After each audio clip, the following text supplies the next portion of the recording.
Օրհնյալ Տեր մեր Հիսուս Քրիստոս ամեն, Հայր մեր, որ հերկինս ես,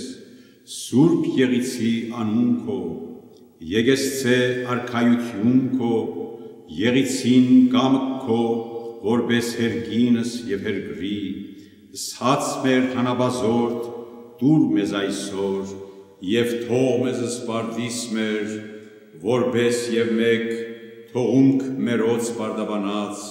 և մի տանիրս մեզի փորձություն, այլ փրկյա իչարե, զիքո է արքայություն և զորություն և փառք հավիտյանս, ամեն։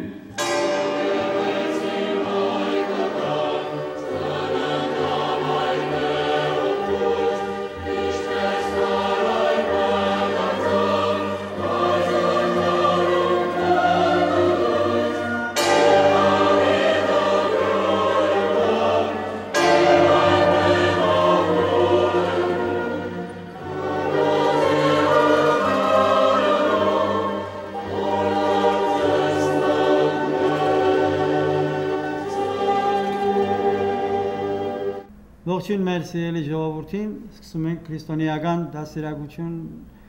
հաղորդաշարը, անցյալ անգամ մենք խոսեցինք հիմնականում թե առաքյալները բեռնատան մեջ ինչպես ստացան Սուրբ Հոգու շնորհները, զանազան լեզուներով ոչ տվեցին եւ այնուհետև սկսեցին իրենց քարոզությունները ամեն մեկը աշխարհի տարբեր կողմերը, որովհետեւ Հիսուս երկինք համբարնալուց առաջ Գալիլեայի լեռան վրա իրենց պատվիրեց, հորդորեց, որպեսզի աշակերտ դարձնեն բոլոր հեթանոսներին,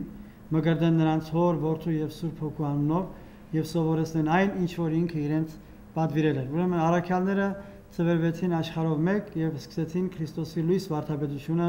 քարոզել։ Մենք խոսեցինք մի քանի առաքյալների մասին հիմնականում, բայց առավելապես մեր շեշտը դրեցինք երկու առաքյալների վրա, Սուրբ Թադեոս եւ Սուրբ Բարթոլոմեոս առաքյալների, որոնք եկան Հայաստան եւ Հայաստանում քրիստոնեության սերմերը ցանեցին, դարձան առաջին լուսավորիչները, այսինքն առաջին լուսավորողները քրիստոնեության ուրեմն ցակման, այսինքն հիմքերը դրեցին մեր եկեղեցում։ Խոսեցինք այս մասին հիմնականում եւ հասանք մինչեւ Գրիգոր Լուսավորիչ, վերջին ուրեմն եպիսկոպոսական աթոռի Հայրապետը Մերուժան եպիսկոպոսներ, որի մասին հատուկ ապացույցներ կային, մենք այդ մասին խոսեցինք, հիմա այսօր ես չեմ ուզում ծանրանալ,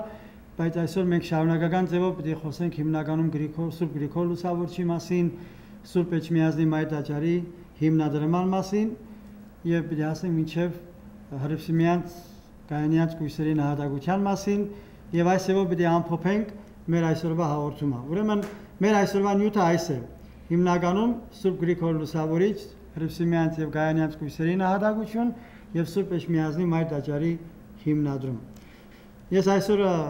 եւ Հայկը այսօր ավելի ուրախ ենք, որովհետեւ մեզ հետ կան ճիշտ այս թեմային առնչվող Սուրբ Էջմիածնի Մայրաթորի աշխատակիցներ, մեր երկու քահանահայրերը, Տեր Տրթատ քահանա Բոզիկյան եւ Տեր Ասոյ քահանա Կարապետյան, որոնք հատուկ առաքելությամբ գտնվում են արևմտյան թեմում, մասնակցեցին թեմական պատգամավորական ժողովին եւ այս մեկ ամսվա ընթացքին զանազան շրջագայությունների մեջ են թեմի տարբեր եկեղեցիներում, որպեսզի ծանոթանան արևմտյան թեմի ներքին կյանքին եւ շատ ուրախ եմ, որ մեր թեմային առնչվող իրենք էլ ներկայ են այստեղ եւ վստահ եմ, որ Սուրբ Էջմիածնի մասին ավելի մանրամասն տեղեկություններ պետք է տան, կապելով անցյալը ներկայի հետ, թե անցյալը ինչպես հիմնադրվեց մեր քրիստոնեությունը պետական կրոն եւ Սուրբ Էջմիածնին ինչպես կառուցվեց, իսկ այսօր ինչպիսի վիճակի մեջ է գտնվում։ Ընթացքում այս մասին պետք է խոսենք։ Ուրեմն ով էր Սուրբ Գրիգոր Լուսավորիչ, երևի այս մասին խոսենք միասին իրար հետ։ Սկզբից ինչպիսի քաղաքական վիճակում մեջտեղ եկա, որտեղ քիչ առաջ ես ասացի, որ Մերուժան եպիսկոպոսով մենք անցյալ հաղորդումը վերջացրեցինք, ուրեմն Սուրբ Գրիգոր Լուսավորիչի մասին պետք է խոսենք, բայց կարծում եմ դրանից առաջ Հայկ ավելի ճիշտ կլինի, որտեղ Սուրբ Գրիգոր Լուսավորիչից առաջ կար Հռիփսիմյանց եւ Գայանյանց կույսերի նահատակությունը, երևի թվականներով ավելի առաջ չգնանք, սկիզբը խոսենք կույսերի նահատակության մասին եւ օղակ կապենք դեպի Սուրբ Գրիգոր Լուսավորիչ, Էջմիածնի Մայր տաճարի հիմնադրումը։ Ովքեր էին, ասենք, կույսերը։ ըստ պատմական տվյալների Ունակ դերասով եք դուք ինչ կմտածեք, ինչպես կարող ենք այս ձևակերպել կույսերը, պարզ է, որ Հռոմում ինչ-որ կուսանոց կար, արգելանոց էր կոչվում այդ կուսանոցը, որտեղ կային կույսեր, Դիոկլետիանոս կայսեր ժամանակ, և նա ուզում էր կնության վերցնել, չէ, ինչ-որ մի գեղեցիկ կին, և հրովարտակ հանեց, որպեսզի իրենց շրջանում գտնեն մեկը, որ կարողանա իրեն կին դառնա։ Եվ ինչ եղավ։ Մարդիկ ուղարկեց, որպեսզի ամեն կողմ նկարեն և վերեն, չէ, կարծում գնացին իր սուրհանդակները, որպեսզի այդ կիների պատկերները բերեն, որ ինքը ընտրի մեջից, թե որոնց կարող է կին վերցնել։ Եվ ասում է պատմությունը, որ ես շարունակում եմ, որտեղ ուզում եմ, որ միասին խոսենք այս մասին։ Եվ ասում է, որ գնացին մի արգելանոց, որտեղ որ կույսեր կային, և այնտեղ տեսան 51 կույսին, կայան է կույսերի խմբից, որը չափազանց գեղեցիկ էր և իր պատկերը հանեցին և տարան Դիոկլետիանոս կայսրին։ Ես գտնում եմ, որ այս պատմության մեջ, որը ճշմարտություն է և որի մեջ կասկածելու որևիցե առիթ մեկը չպետք է ունենա, որտեղ հայոց պատմության մի բաղկացուցիչ մասն է կազմում հայոց եկեղեցու պատմությունը և հայոց եկեղեցու պատմության մեջ Հռիփսիմյանց և Գայանայց կույսերի նահատակությունը առանցքային նշանակություն ունի։ Նախ ասեմ, որ աստվածային արարչագործության մեջ որևիցե պատահական բան տեղի չի ունենում։ Հենց Աստվածաշունչ Մատյանն է վկայում և ասում, որ Աստծո ճանապարհները անքննելի են և Տիրոջ խորհուրդները անիմանալի են։ Հետևաբար Աստված իր անիմանալի խորհուրդներով հայոց կյանքում բերեց Հայաստան, հասցրեց Հռիփսիմյանց և Գայանայց կույսերին և նրանց այդտեղ գալը երբևէ պատահական լինել չէր կարող։ Այլ հարց է, թե ինչ նվիրում ունեին կամ թե ինչի համար էին նրանք նվիրվել աստվածպաշտությանը և իրենց կյանքը զոհաբերել քրիստոնեական հավատքին, բայց կարծում եմ մեզ համար էական պետք է լինի դիտարկելը, թե ինչու նրանք եկան Հայաստան, ինչու չգնացին այլ երկիր և եկան Հայաստան, ինչն էր շարժառիթը, և դա պատահականություն էր արդյոք, բնավ պատահական լինել դա չէր կարող, դա աստվածային խորհուրդն էր, որ նրանց քայլերը առաջնորդեց Հայաստան աշխարհ, որովհետև նրանց Հայաստան գալով Հայաստանում տեղի պետք է ունենալ մի մեծ իրադարձություն, որը պիտի բացեր Հայաստանում դռները քրիստոնեական հավատքի պետական կրոն հռչակման։ Սա շատ կարևոր հանգամանք է այս պարագայի շեշտումը, որովհետև շատեր կարծում են, որ Հռիփսիմյանց կույսերի նահատակությամբ և կամ քարոզչությամբ և կամ Սուրբ Գրիգոր Լուսավորչի առաքելական գործունեությամբ քրիստոնեությունը Հայաստան մուտք գործեց և պետական ճանաչում ստացավ, սակայն ինչպես ձեր արդեն նախորդ հաղորդման ժամանակ շոշափել եք այդ հարցը, պարզապես այս շրջանում քրիստոնեությունը պետականացավ և նրանց Հայաստան գալը և Հայաստանում նահատակվելը հայոց թագավորի կյանքում շրջադարձային իրադրության պատճառը հիմքը պիտի հանդիսանար,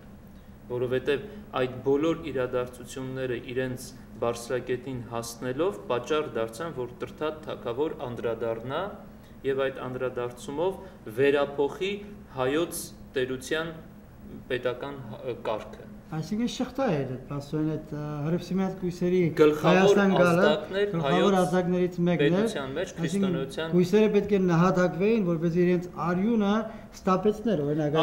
որովհետև քրիստոնեական եկեղեցում մինչ